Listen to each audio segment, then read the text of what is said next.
everyone, welcome back.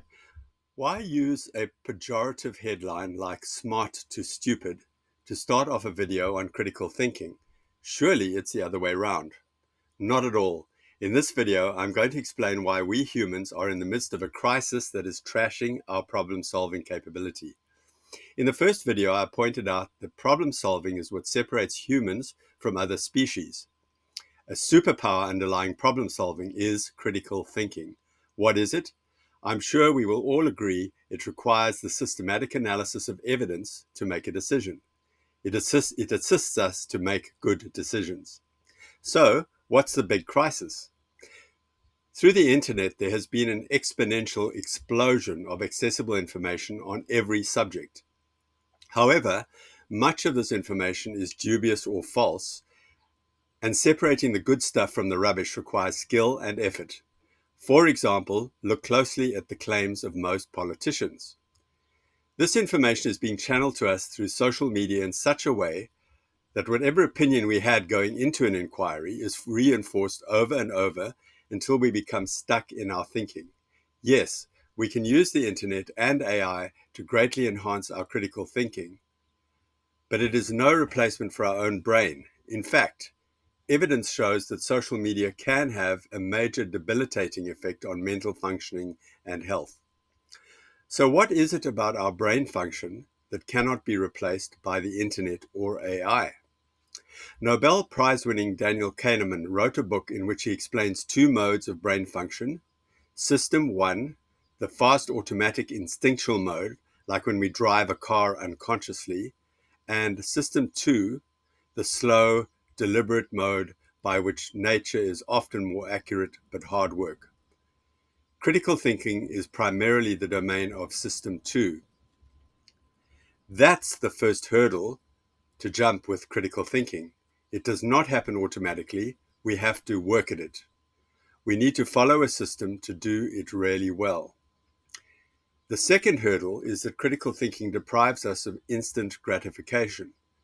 We literally go on a high when we are confirmed by outside sources to be right, so we skip the critical thinking part and go back for more confirmation, even if wrong. We need a replacement strategy for the dopamine hit. So, digging deeper into this, what system can we follow? The system I'm going to explain is quite simple and accessible to anyone, and even if not perfect for every type of problem, it will take your day-to-day problem solving to next level in a most efficient way. Don't miss any of the requirements. Firstly, boil the problem down to a single question. This provides focus, and we may have to change the question a few times as we go through problem solving. Number 2, start by asking, what do I need to know in order to solve this problem? Excavate and stockpile all the information you need to answer the question. This is where the internet and AI come in. Then sort through it, throwing away the rubbish and building high-grade material. Challenge all sources and assumptions as you go. Here is an opportunity to engage the fast brain. Ask it the question, what do I already know? Write it down and put it into the stockpile. The slow brain can engage the fast brain with great results, so long as the slow brain is in charge. Requirement 3, once you have the right question and all associated evidence, break down the problem and quantify it. I covered this previously in part 4. This helps us prioritize and provides a specific focus for solutions. Requirement 4 is to build options. Give yourself the freedom to choose between 2 to 5 alternative solutions. Don't get boxed into the first solution that emerges. And finally, pause and reflect. If the decision is an important one, sleep on it for at least one night if you can, then decide. If this pause takes you back to the drawing board, it is usually for the best. This is the second opportunity to engage your System 1 brain.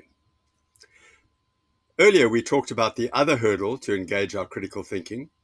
We are robbed of the dopamine hit we get from seeking confirmation of our ideas. How can we make finding out we are wrong rewarding? I can say with complete certainty that critical thinking will distinguish you. Most people don't do it well. It will separate you from the herd and provide you with competitive advantage in career, sports, and even personal endeavors. Also, problem solving is of itself satisfying, hence the popularity of crosswords and board games. That's it for this video. There is a tutorial in the notes so you can practice on some relatable examples. Like, subscribe, and share. See you next time.